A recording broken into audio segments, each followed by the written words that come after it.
Hello student, Madhav group of ITI online classes में आपका एक बार फिर से स्वागत है। हम लोग इलेक्ट्रीशियन ट्रेड थ्योरी का चुंबकत्व चैप्टर पढ़ रहे हैं, जिसके बारे में आज लेक्चर नंबर 4 करेंगे।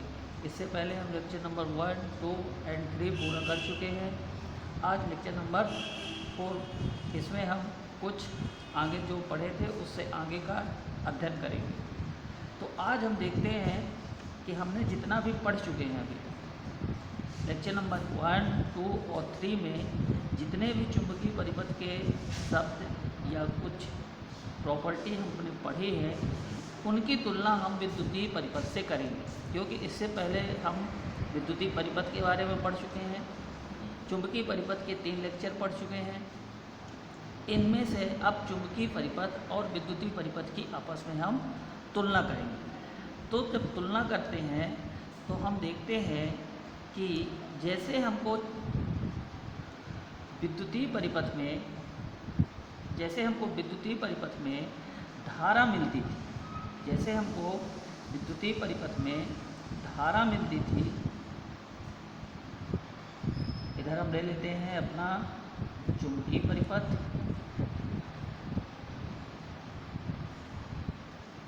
और इधर ले लेते हैं हम विद्युतीय परिपथ। तो जब हम विद्युतीय परिपथ पढ़ते थे तो हम क्या देखे थे कि विद्युतीय परिपथ में धारा का क्या होता है, प्रवाह होता है। धारा क्या होती है, प्रवाहित होती है। उसी प्रकार चुंबकीय परिपथ में फ्लक्स होता है। जिस प्रकार विद्युतीय परिपथ में धारा होती है, उसी प्रकार चुंबकीय परिपथ में फ्लक्स होता है। और फ्लक्स क्या होता है, कोर में सेट होता है।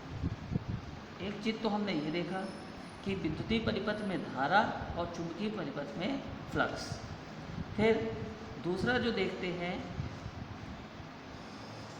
चुंबकत्व वाहक बल, जिसको हम बोल रहे थे MF, और विद्युत वाहक बल EMF।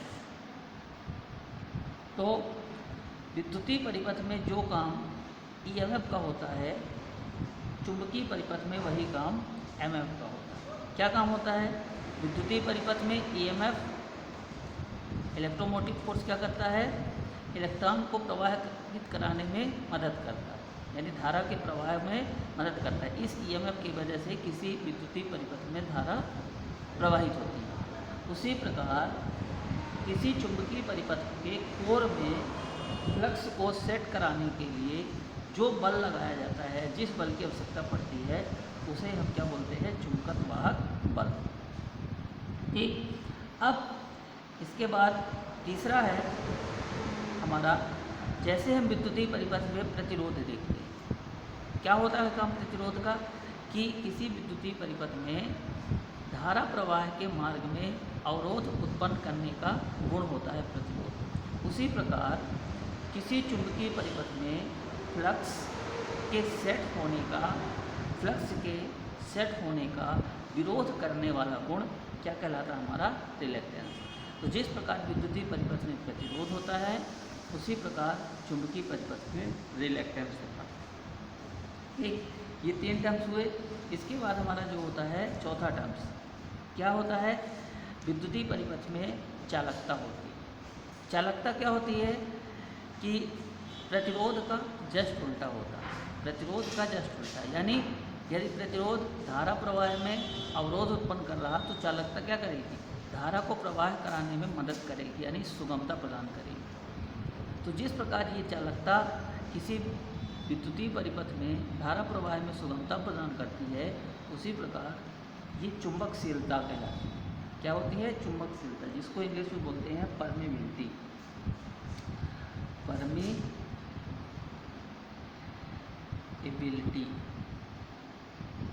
ठीक। तो ये परमेबिलिटी क्या करती है, फ्लक्स को सेट कराने में मदद करती है। फ्लक्स को सेट कराने में मदद करती है।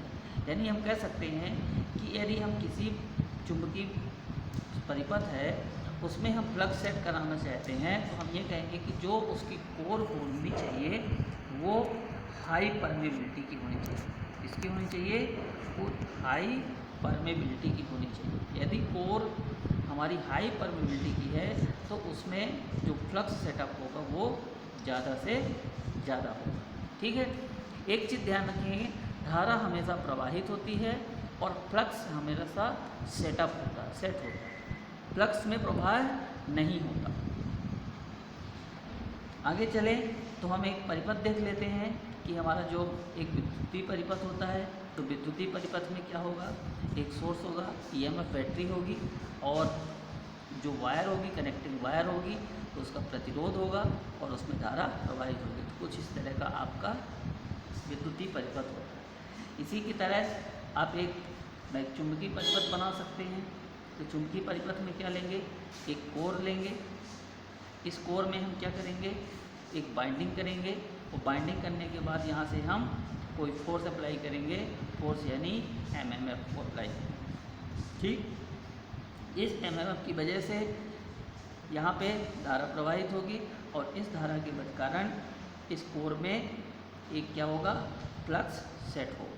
ठीक, जिसको हम क्या बोलते हैं, मैक्सिमम फ्लक्स। ये जो फ्लक्स होता है हमेशा कोर के बीचों बीच चलता है। ठीक है, और ये बाइंडिंग है, क्योंकि ये बाइंडिंग है, इस बाइंडिंग में धारा बह रही है, तो इस बाइंडिंग में भी अपना स्वयं का एक फ्लक्स उत्पन्न हो जाएगा। इसी फ्लक्स को ही हम क्या कह रहे थे, लीकेज फ्लक्स कह रहे थे।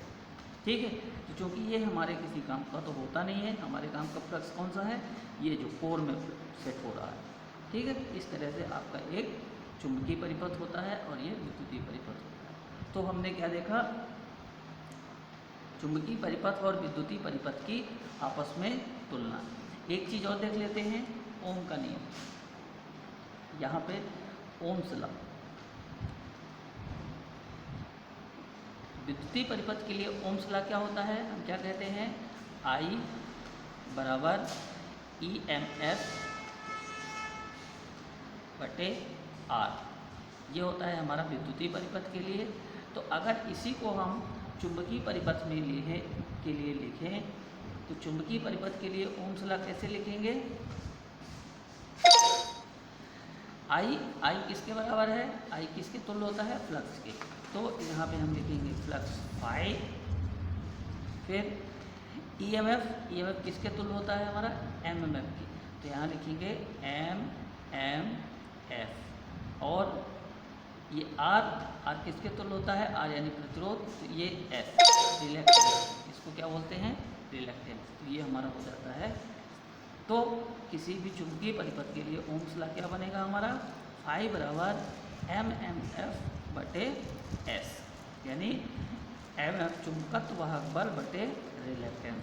ठीक, तो ये कुछ टर्म्स होते हैं, एनालॉजी होती है, जिसके बारे में आपको जानकारी होना चाहिए। एग्जाम में डायरेक्टली क्वेश्चन पूछेगा कि धारा, विद्युतीय परिपथ में धारा के तुल्य चुंबकीय परिपथ में कौन सा पद होता है, तो आप क्या कहेंगे, धारा के समतुल्य फ्लक्स, विद्युत वाहक बल के समतुल्य चुंबकत्व वाहक बल, प्रतिरोध के समतुल्य रिलैक्टेंस, चालकता के समतुल्य चुंबकनशीलता। ठीक है, अब इसके बाद हम देखते हैं चुंबकीय पदार्थ या चुंबक का प्रकार, टाइप्स ऑफ मैग्नेट। तो यहाँ पे देखते हैं चुंबक के प्रकार। चुंबक कितने प्रकार के होते हैं, ठीक है, चुंबक के प्रकार। तो जनरली अगर हम देखें तो चुंबक हमेशा हमारे दो प्रकार के होते हैं। कितने प्रकार के, दो प्रकार के। एक चुंबक होता है प्राकृतिक चुंबक, प्राकृतिक चुंबक, ठीक। ये जो प्राकृतिक चुंबक होता है ये प्रकृति में पाया जाता है। कहाँ पाया जाता है, प्रकृति में पाया जाता है, और ये हमारे किसी काम का नहीं होता। इसके लिए हम उदाहरण में लेना चाहें तो मैग्नेटाइट, इसका सबसे बड़ा उदाहरण है, जो कि प्रकृति में अवेलेबल होता है, प्रकृति में पाया जाता है। ठीक, दूसरा जो चुंबक होता है कृत्रिम चुंबक।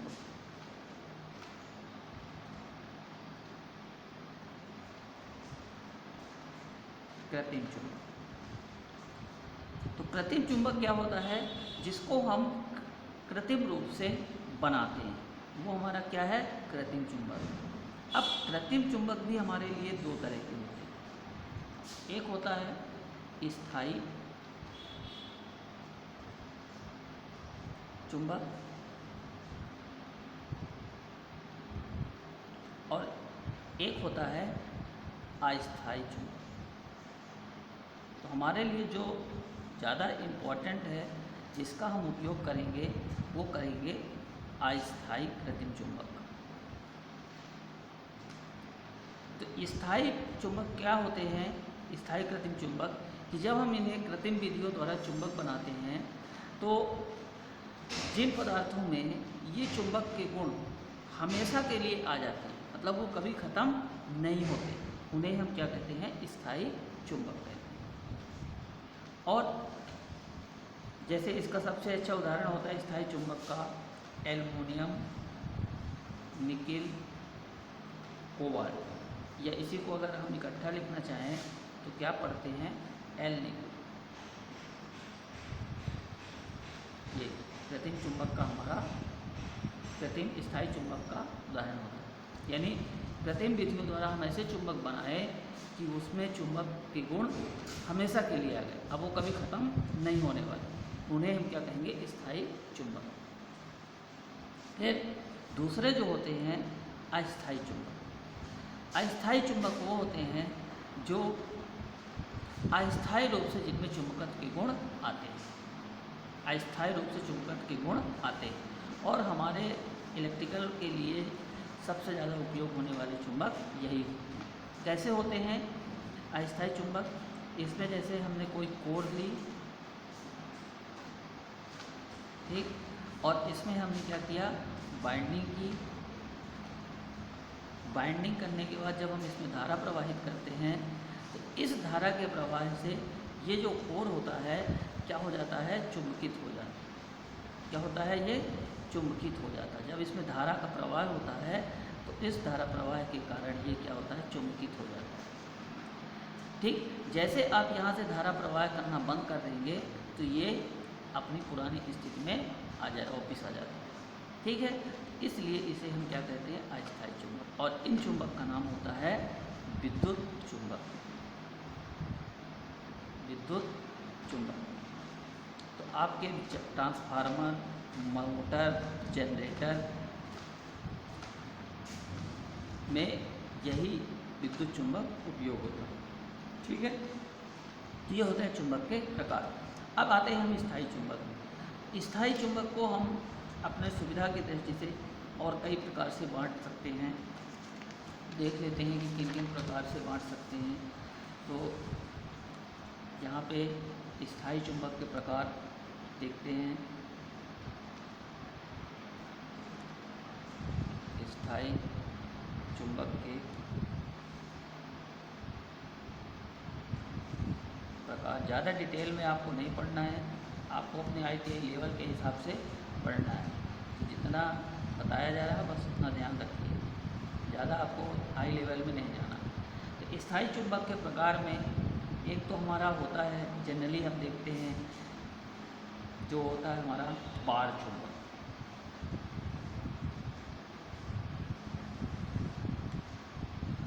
बार चुंबक आपने देखा होगा, इस तरह का सीधा सीधा, ये आपने एक छड़ ली और इसको कृत्रिम विधि द्वारा चुंबक बना दी, तो इसमें एक सिरा इसका N हो जाएगा और दूसरा सिरा S हो जाएगा। एक उत्तरी ध्रुव और एक दक्षिणी ध्रुव। ठीक है, अब हम किसी भी चुंबक में देखिए कि ये नहीं कह सकते कि कौन सा हमारा उत्तरी ध्रुव होता है और कौन सा दक्षिणी ध्रुव होता है। ठीक है, इसको डिसाइड करने के लिए हम इसमें बाइंडिंग करते हैं, बाइंडिंग से फिर देखते हैं, फिर वो तो दूसरा जब अलग बात है, जब हम आगे देखेंगे मशीन वगैरह वहाँ देखेंगे कि हम कैसे उसको N बनाएंगे, कैसे S बनाएंगे। अभी फ़िलहाल हम ये देखें कि हमारे पास एक बार चुंबक है तो दो पोल होंगे, दो ध्रुव होंगे, एक उत्तरी ध्रुव होगा और एक दक्षिणी ध्रुव होगा। ठीक है, और समान ध्रुवों में प्रतिकर्षण होता है, असमान ध्रुवों में आकर्षण होता है। तो एक दूसरा तरीका होता है किसी भी चुंबक के ध्रुव को ज्ञात करने का। यदि आप इस चुंबक के पास कोई दूसरा चुंबक लाते हैं तो यदि वो इससे चिपक जाएगा तो हम ये कहेंगे कि ये दोनों ध्रुव असमान है, और अगर ये दोनों रिपल हो जाएंगे, एक दूसरे से दूर भाग जाएंगे, तो हम कह देंगे कि दोनों ध्रुव समान हैं। ठीक है, तो ये एक बार चुंबक हुआ सीधा सीधा। ठीक, दूसरा जो होता है टाइप इसमें, वो होता है हमारा, क्या होता है, बेलनाकार।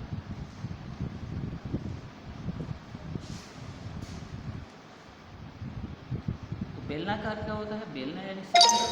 तो ये क्या होगा, अपना एक सिलेंडर के आकार का चुंबक होगा, कुछ इस तरह का। ये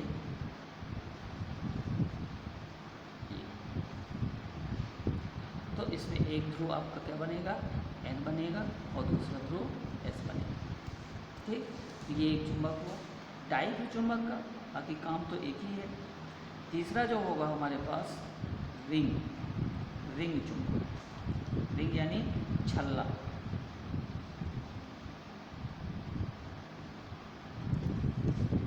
तो छल्ला रिंग कैसी होती है, रिंग आपकी गोल होती है, तो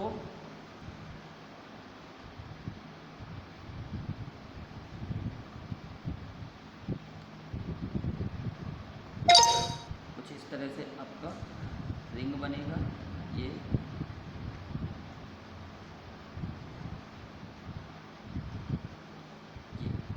ये आपका एक रिंग प्रकार का चुंबक हो गया, जिसमें एक पोल आपका N बन जाएगा और दूसरा S बन जाएगा। एक इसमें और टाइप होता है U आकार का चुंबक।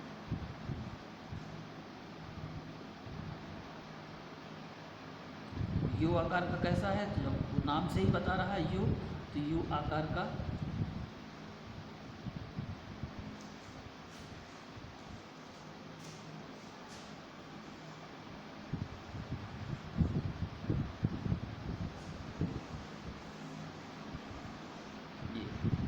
ये आपका एक U आकार का चुंबक, इसमें एक सिरा N बनेगा और दूसरा सिरा S बनेगा। तो इस तरह से स्थायी चुंबक के हमारे सामने कुछ प्रकार आ गए।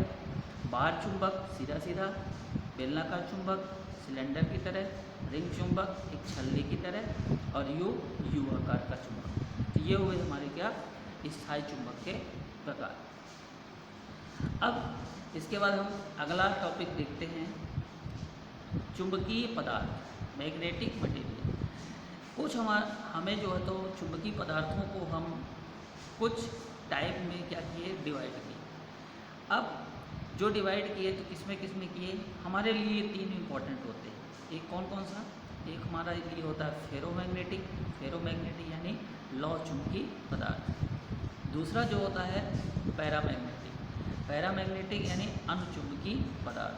और तीसरा जो होता है डायामैग्नेटिक, डायामैग्नेटिक यानी प्रतिचुंबकीय पदार्थ। तो ये तीन हमारे लिए इम्पॉर्टेंट होते हैं।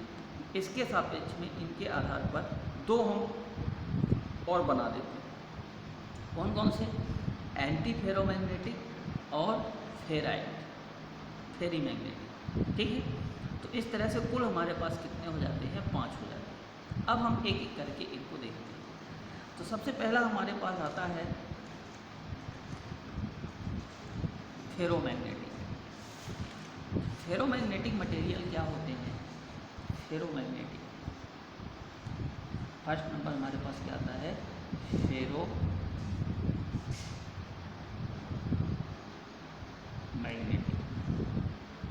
तो फेरोमैग्नेटिक मटेरियल क्या होते हैं,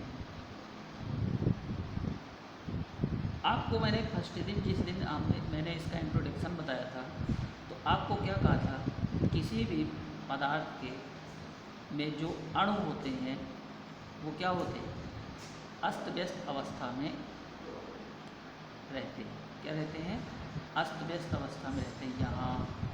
यहाँ इनका कोई एक निश्चित क्रम नहीं होता, मतलब जहाँ जैसे पाया वैसे ये अस्त व्यस्त रहे आते हैं। ये इस तरह से, ये इस तरह से, ये इस तरह से, ये ऐसे ऐसे, ये। तो ये पदार्थ एक समान अवस्था का पदार्थ है। ठीक है, जब हम इसको किसी चुंबकीय क्षेत्र के में रखते हैं, किसी बाह्य चुंबकीय क्षेत्र में रखते हैं, अगर हम इसमें कोई बाह्य चुंबकीय क्षेत्र आरोपित करते हैं, मतलब ये हमारे लिए क्या बन गया, कोई बाह्य चुंबकीय क्षेत्र बना दिया इस तरह से। तो जब हम इसमें कोई बाह्य चुंबकीय क्षेत्र लगाएंगे, ये हमारे लिए क्या है, कोई बाह्य चुंबकीय क्षेत्र।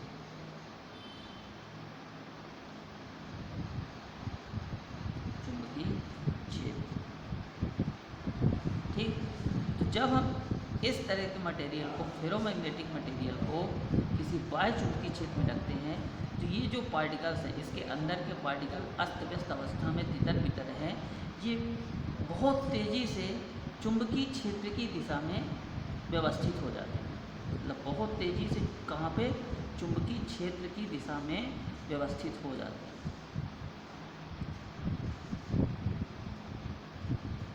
इस तरह से बहुत तेज़ी से चुंबकीय क्षेत्र की दिशा में व्यवस्थित हो जाएंगे। तो इस तरह के जो मटेरियल होते हैं उन्हें हम क्या कहते हैं, फेरोमैग्नेटिक मटेरियल। ठीक है, आई बात समझ में। क्या होते हैं कि बाह्य चुंबकीय क्षेत्र में रखने पर बाह्य चुंबकीय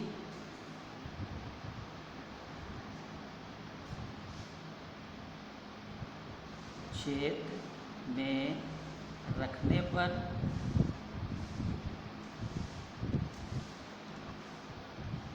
बहुत तेज़ी से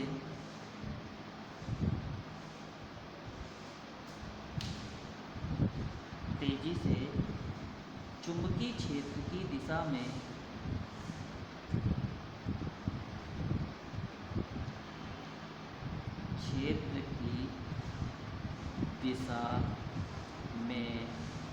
व्यवस्थित हो जाते हैं, व्यवस्थित हो जाते हैं।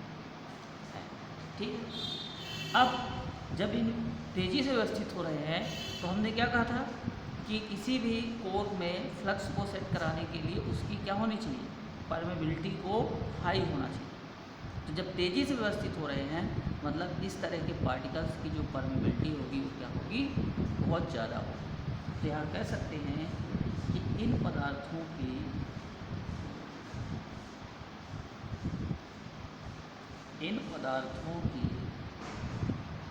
जो रिलेटिव परमेबिलिटी होती है,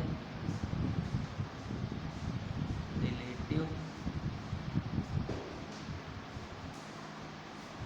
परमेबिलिटी होती है,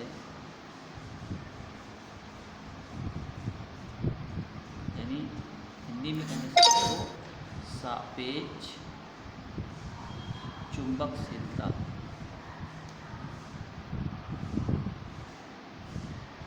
और इसको किससे लिखते हैं, म्यू आर से लिखते हैं। वो लगभग 1000 के आसपास होती है। कितनी होती है, 1000 के आसपास, 1000 के आसपास होती है। ठीक है, अब जब इतनी हाई रिलेटिव परमेबिलिटी वाला मटेरियल है तो इन मटेरियल को हम क्या कहते हैं, लौह चुंबकीय पदार्थ। अब एक चीज़ और देखिए, हमने एक चीज़ और देखा था, चुंबकीय ससेप्टिबिलिटी, चुंबकीय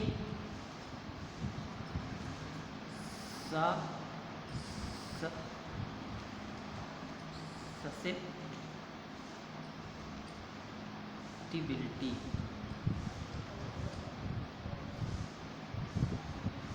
चुंबकीय ससेप्टिबिलिटी, ठीक है, इसको हम क्या कहेंगे, मैग्नेटिक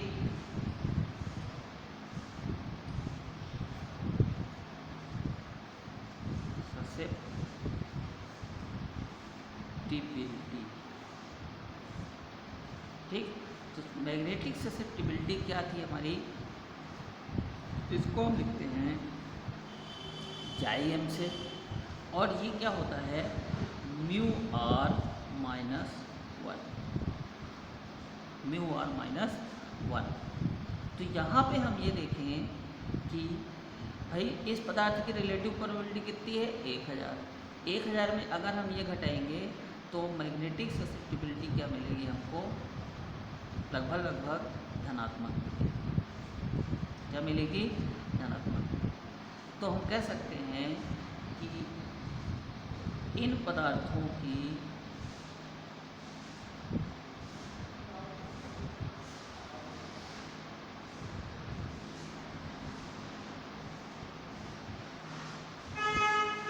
ससेप्टिबिलिटी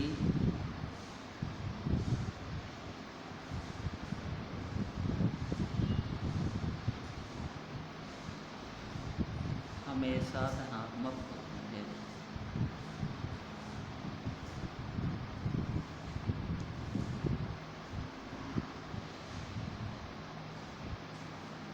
ठीक, उम्मीद करता हूँ समझ में आया होगा। इनके कुछ एग्जाम्पल हैं। एग्जाम्पल में वही आपका एल्यूमिनियम,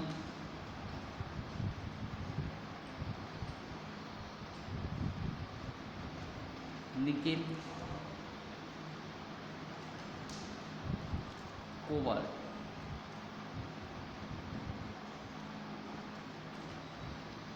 इसके बाद दूसरा है हमारा पैरामैग्नेट। दूसरे नंबर का पदार्थ है पैरामैग्नेट।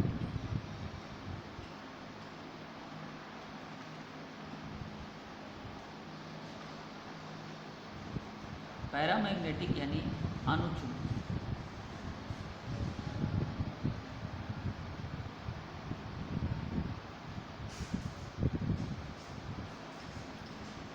तो इन पदार्थों को अगर हम इन्हें किसी बाह्य चुंबकीय क्षेत्र में रखें, ये हमारे लिए कोई बाह्य चुंबकीय क्षेत्र है, यहाँ पे अगर हम इनको रखें, ये तो क्या होता है कि जब हम इन्हें किसी बाह्य चुंबकीय क्षेत्र में रखते हैं तो इनके जो पार्टिकल्स हैं, ये जो पार्टिकल्स हैं, ये क्या होते हैं, चुंबकीय क्षेत्र की दिशा में व्यवस्थित तो होते हैं, चुंबकीय क्षेत्र की दिशा में व्यवस्थित तो होते हैं, लेकिन बहुत कमज़ोर व्यवस्थित होते हैं। क्या होते हैं? चुंबकीय क्षेत्र की दिशा में व्यवस्थित होते हैं, लेकिन जो फील्ड होती है वो बहुत कमज़ोर होती है, वीक होती है। ठीक है, क्या कहेंगे हम इसको कि अनुचुंबकीय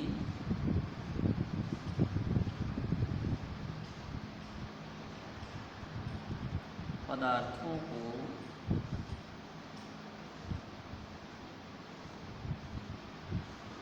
बाह्य चुंबकीय क्षेत्र में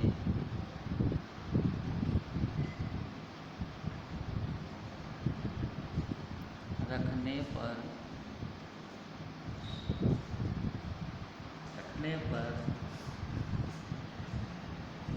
चुंबकीय क्षेत्र की दिशा में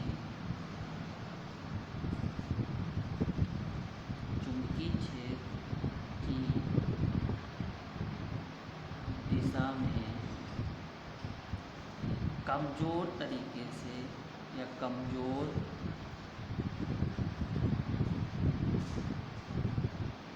व्यवस्थित होते हैं। क्या होते हैं? चुंबकीय क्षेत्र की दिशा में व्यवस्थित तो होते हैं, लेकिन क्या होते हैं? कमज़ोर होते हैं। अब जब ये कमज़ोर है, यानी इनकी फील्ड क्या है? कमज़ोर है। तो जब फील्ड कमज़ोर है तो हम ये कहेंगे कि जो रिलेटिव परमेबिलिटी म्यू आर है वो क्या है?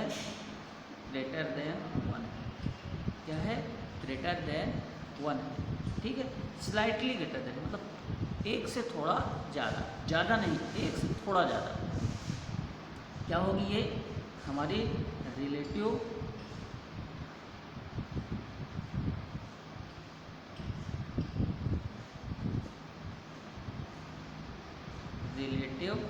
परमेबिलिटी।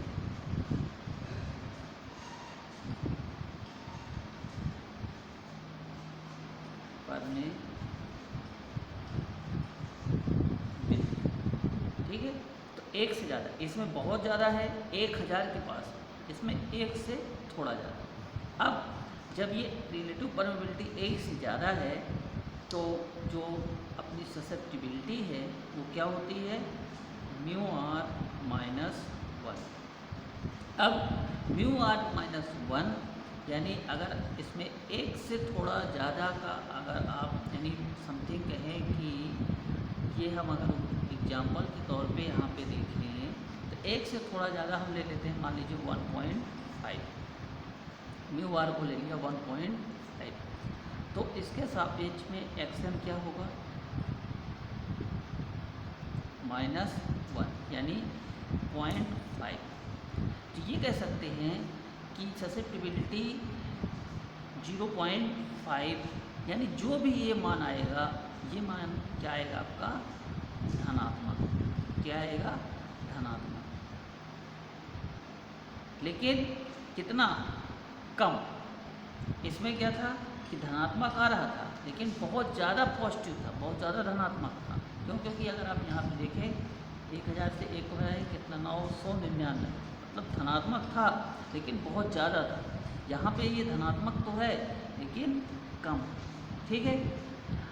तो इस ये मटेरियल का होते हैं अनुचुंबकीय। क्या कहा हमने कि किसी बाह्य चुंबकीय क्षेत्र में रखने पर चुंबकीय क्षेत्र की दिशा में व्यवस्थित तो होते हैं लेकिन क्या होते हैं, कमज़ोर व्यवस्थित होते हैं। फील्ड क्या होती है इनकी, कमज़ोर होती है, ठीक है। इनकी रिलेटिव परमेबिलिटी एक से कम होती है, एक से थोड़ा ज़्यादा होती है, और ससेप्टिबिलिटी क्या होती है, धनात्मक होती है लेकिन कम होती है, ठीक।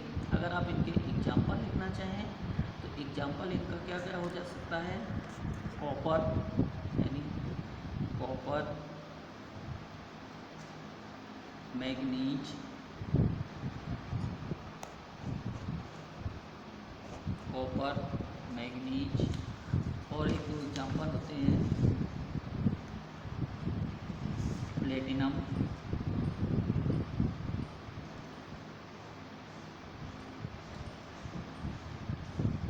ठीक। तो ये हमारे क्या है, पैरामैग्नेटिक के कुछ एग्जाम्पल। अब इसके बाद तीसरा हमारे पास आता है डायामैग्नेट। तीसरा मटेरियल होता है हमारा कौन सा, डायामैग्नेटिक।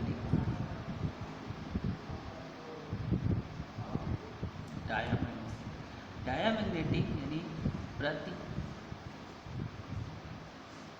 चुंबकीय।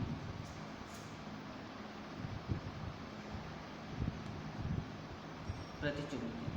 अब प्रतिचुंबकीय पदार्थ क्या होते हैं, जब इन्हें किसी बाह्य मैग्नेटिक फील्ड में या बाह्य चुंबकीय क्षेत्र में रखे जाएंगे, जब ये किसी बाह्य चुंबकीय क्षेत्र में क्या होंगे, रखे जाएंगे, तो इनके जो पार्टिकल्स होते हैं वो चुंबकीय क्षेत्र की अपोजिट दिशा में व्यवस्थित होते हैं। कहाँ व्यवस्थित होते हैं, अपोजिट दिशा में व्यवस्थित होते हैं। ये देखिए, ये फील्ड इधर है और व्यवस्थित कहाँ हो रहे हैं, इधर। तो व्यवस्थित होते, और कैसे व्यवस्थित होते हैं, कमज़ोर तरीके से, बहुत कमज़ोर तरीके से, ठीक है। इन्हें हम क्या कहेंगे, डायामैग्नेटिक मटेरियल, ठीक। क्या लिखेंगे, प्रतिचुंबकीय पदार्थों को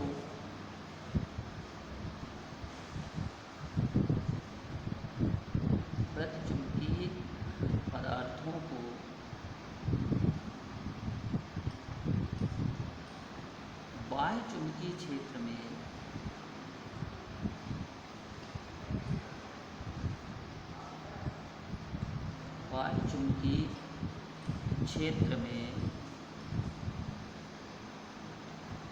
रखने पर ये पदार्थ चुंबकीय क्षेत्र की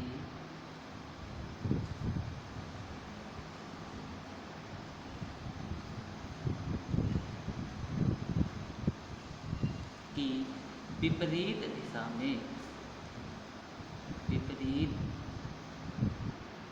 दिशा में कमजोर व्यवस्थित होते हैं।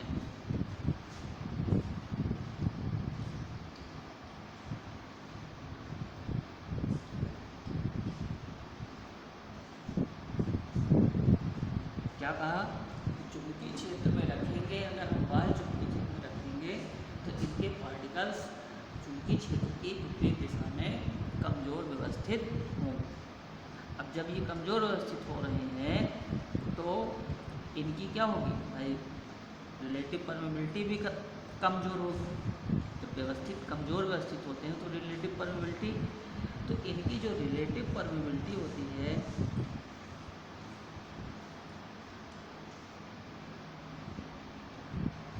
रिलेटिव परमेबिलिटी होती है म्यू आर, वो क्या होती है, लेस देन 1। क्या होती है, स्लाइटली लेस देन 1, मतलब एक से थोड़ा कम, एक से थोड़ा कम। अब जब आपने यहाँ पे देखा कि रिलेटिव परमेबिलिटी आपकी एक से कम है तो जो एक्सएम होगा, एक्सएम बराबर म्यू आर माइनस 1। अब एक से थोड़ा कम, यदि हम मान लें कि म्यू आर बराबर एक से थोड़ा कम यानी 0.9 ले लें, तो अगर आप 0.9 को -1 से डिवाइड करेंगे तो यहाँ पे आपको क्या मिलने वाला है, ऋणात्मक मान। क्या मिलने वाला है, एक निगेटिव वैल्यू। ठीक है, क्या कहेंगे हम यहाँ पे, ये ऋणात्मक।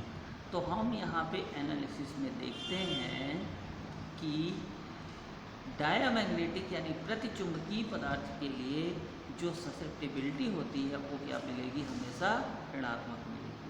क्या होने वाली है, प्रतिचुंबकीय पदार्थों के लिए ससेप्टिबिलिटी क्या होने वाली है, ऋणात्मक होने वाली है। ये संख्या है हमारे लिए ससेप्टिबिलिटी।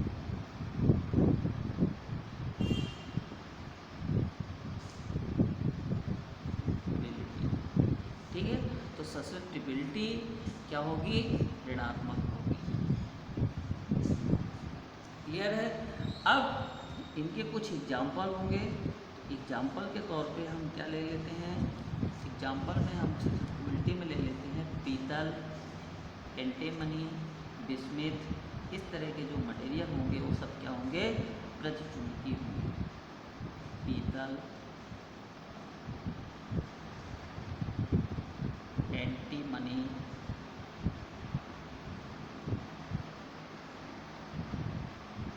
बिस्मिथ। ठीक है, तो ये क्या है हमारे डायमैग्नेटिक मटेरियल। तो 3 तरह के मटेरियल हमने देखा, कौन कौन से, फेरोमैग्नेटिक मटेरियल। फेरोमैग्नेटिक मटेरियल को चुंबकीय क्षेत्र में रखेंगे तो वो बहुत तेज़ी से चुंबकीय क्षेत्र की दिशा में व्यवस्थित होंगे। इनकी रिलेटिव परमेबिलिटी बहुत ज़्यादा होती है, लगभग 1000 के आसपास, और चुंबकीय ससेप्टिबिलिटी का मान जो होता है बहुत ज़्यादा ऋणात्मक होता है। एग्जाम्पल में देखेंगे एल्युमिनियम, निकेल, कोबाल्ट। फिर पैरामैग्नेटिक, अगर आप इनको चुंबकीय क्षेत्र में रखेंगे तो क्या होंगे, ये चुंबकीय क्षेत्र की दिशा में व्यवस्थित तो होते हैं लेकिन कमज़ोर तरीके से व्यवस्थित होते हैं। तो इनकी रिलेटिव जो परमेबिलिटी होती है वो एक से थोड़ा ज़्यादा होती है, और जब इनकी रिलेटिव परमेबिलिटी एक से ज़्यादा है तो ससेप्टिबिलिटी का मान धनात्मक होगा लेकिन बहुत कम होगा। ठीक है, उदाहरण में देखें तो कॉपर, मैग्नीज, प्लेटिनम। इसके बाद तीसरे टाइप की जो मटेरियल होता है वो होता है डायामैग्नेटिक मटेरियल। डायामैग्नेटिक मटेरियल को क्या करते हैं, जब हम किसी बाह्य चुंबकीय क्षेत्र में रखेंगे तो वो बाह्य चुंबकीय क्षेत्र की अपोजिट दिशा में कमज़ोर व्यवस्थित होते हैं, लेकिन व्यवस्थित होंगे लेकिन कम अपोजिट दिशा में, और फील्ड कैसी होगी, कमज़ोर होगी। साथ ही साथ जब फील्ड कमज़ोर है तो इनके रिलेटिव परमेबिलिटी जो होती है म्यू आर, वो एक से थोड़ा कम होती है। अब जब रिलेटिव परमेबिलिटी एक से कम है तो ससेप्टिबिलिटी जो होती है वो हमेशा क्या मिलने वाली है, ऋणात्मक मिलेगी। क्या मिलेगी, ऋणात्मक मिलेगी। और उदाहरण के तौर पे पीतल, एंटीमनी, बिस्मिथ, ये होते हैं हमारे डायमैग्नेटिक मटेरियल। इसके बाद 2 स्पेशल मटेरियल होते हैं जिन्हें हम थोड़ा सा ITI से ऊपर लेवल के हैं, फिर भी थोड़ा जानकारी ले लेते हैं। एक होता है हमारा एंटी फेरोमैग्नेटिक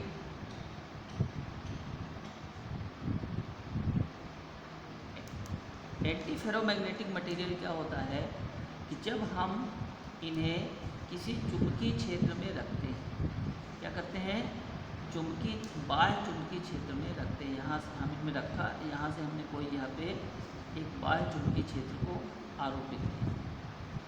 तो जब हम इन्हें किसी बाह्य चुंबकीय क्षेत्र में रखते हैं तो इनके जो पार्टिकल्स होते हैं, इनके जो पार्टिकल्स हैं, ये पार्टिकल्स इक्वल नंबर में एंटी पैरेलल व्यवस्थित हो जाते हैं।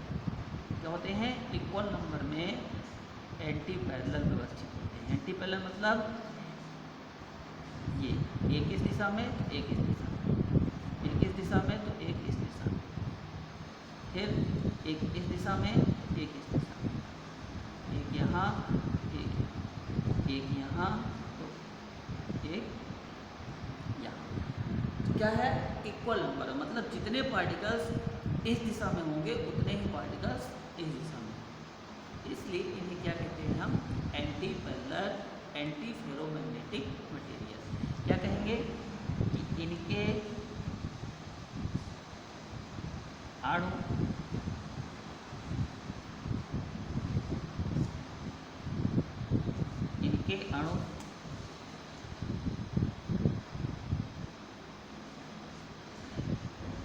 बराबर संख्या में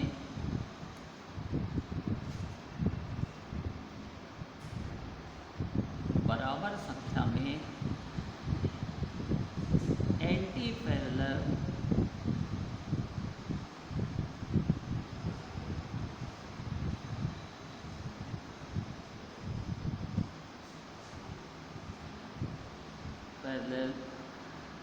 तरीके से व्यवस्थित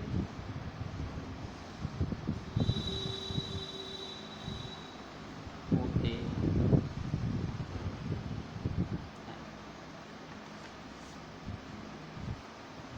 इनके कुछ एग्जाम्पल अगर हम देखना चाहें, एग्जाम्पल में MnO, FeO, manganese oxide, ferrous oxide, ये क्या है, एंटी पैरेलल। फिर इसी में एक और मटेरियल होता है जो कि फेरी मैग्नेटिक। क्या होता है, फेरी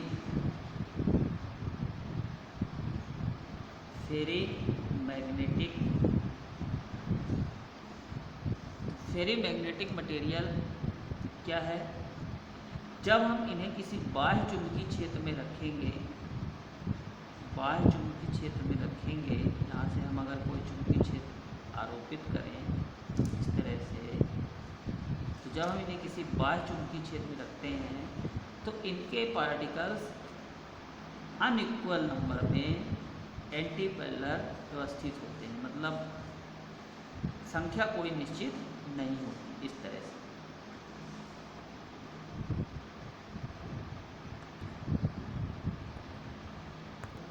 पूरा हो गया। तो क्या लिखेंगे कि इनके अणु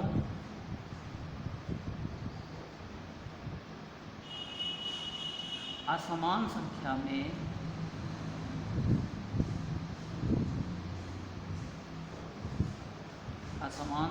में एंटी पैरेलल तरीके से व्यवस्थित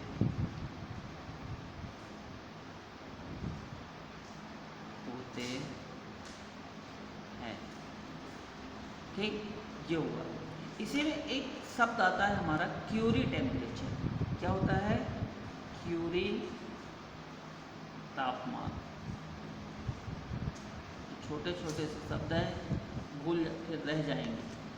तो जिस तापमान पे आपके क्या है, फेरोमैग्नेटिक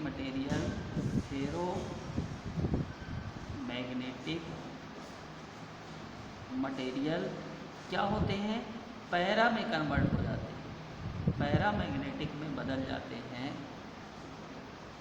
ठीक है, जिस न्यूनतम तापमान पर ये फेरोमैग्नेटिक मटेरियल पैरामैग्नेटिक में बदल जाते हैं, उसे हम क्या कहते हैं? क्यूरी ताप कहते हैं। क्या कहते हैं? क्यूरी तापमान पे। ठीक है, तो सिर्फ आप इतना याद रखिए, बाकी क्यूरी तापमान में अगर आप जाएंगे तो बहुत ज़्यादा है, तो आप लेवल का है नहीं। सिर्फ इतना ध्यान रखें कि आपसे क्वेश्चन पूछा जा सकता है कि जिस तापमान पर फेरोमैग्नेटिक मटेरियल पैरामैग्नेटिक में बदल जाते हैं, उस तापमान को क्या कहते हैं? तो उसे हम क्या कहते हैं? क्यूरी तापमान कहते हैं। और ये हमेशा कितना होता है? 760 डिग्री सेल्सियस। तो इतना आप याद रखें कि फेरोमैग्नेटिक मटेरियल किसमें बदलेंगे? पैरामैग्नेटिक। इसी में एक और होता है हमारा नील टेम्परेचर। क्या होता है? नील तापमान। तो ये वह तापमान होता है जिस तापमान पर एंटी फेरोमैग्नेटिक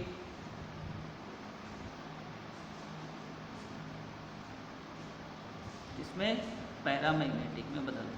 तो ये दो तापमान आप याद रखें। यहाँ से डायरेक्ट क्वेश्चन पूछता है कि वह तापमान बताइए जिसमें एंटी फेरोमैग्नेटिक पैरामैग्नेटिक में बदलता है, तो उसे हम कहेंगे नील तापमान। और जिस तापमान पे फेरोमैग्नेटिक पैरामैग्नेटिक बदलता है वो क्यूरी तापमान। और क्यूरी तापमान की वैल्यू कितनी होती है? 760 डिग्री सेल्सियस। तो स्टूडेंट, आज का लेक्चर हम अपना थोड़ी ज़्यादा खिंच गया है, ज़्यादा बड़ा हो गया है। ठीक है, तो यहीं पे बंद करते हैं और आप इसको ध्यान से पढ़िएगा। कल हमारा लेक्चर नंबर 5 होगा, जिसमें हम चुंबकीय परिपथ से संबंधित कुछ नियम पढ़ेंगे और उन नियमों को समझना हमारे लिए आवश्यक है। उसी के आधार पर आपके आगे की इलेक्ट्रिकल चलेगी, मशीन चलेगा, ट्रांसफार्मर चलेगा। तो कल हमारा लास्ट लेक्चर होगा। तब तक के लिए धन्यवाद।